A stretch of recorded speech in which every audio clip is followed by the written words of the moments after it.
presentation over Chapter 1, Media and Culture. And through the first chapter, the main points were history and how media has evolved more and more throughout the entirety of the 20th century, late in the 19th century, and currently in the 21st century and beyond, and how media has shaped our society's dynamics and created eras through media, and has also touched on how we can use media to further advance our society. Now, resonation and examples.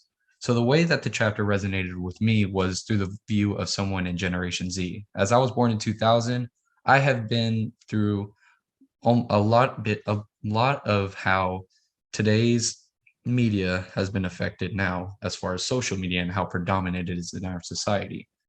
And the first example was how Barnum jump-started entertainment with Jenny Lynn and how that started the trend of watching performers like Sinatra and Elvis Presley come around at the time of live television and how it all has progressed.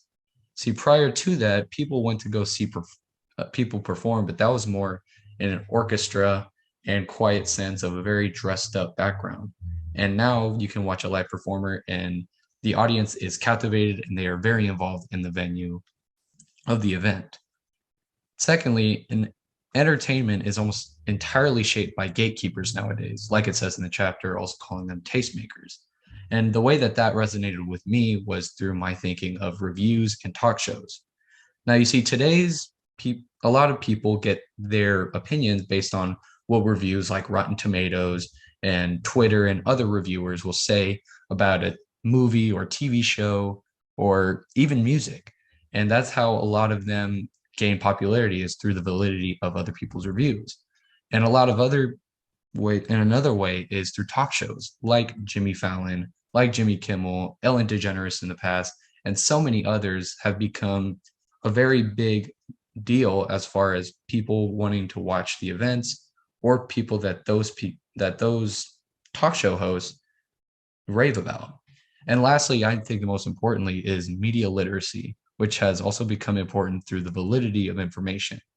Now, today, a lot of people my age are very aware of how many news outlets like Fox News, CNN, and now this, and a multitude of others have a certain agenda with their giving of information. And it tells you a lot about someone's political ideals when they tell you where they get their news from. And so being able to decipher the messages that these companies want you to think is very important.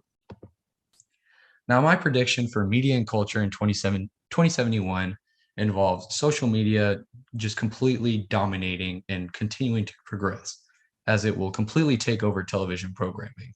And no one will any longer own cable, as far as right now, it really doesn't make fiscal sense to own cable when you can get live events off of streaming services like Hulu and Netflix.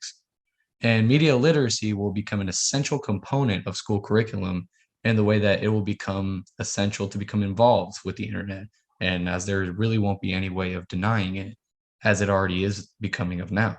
And so being able to decipher, like I said earlier, the messages that people are trying to tell you will be very important, so people aren't as impressionable.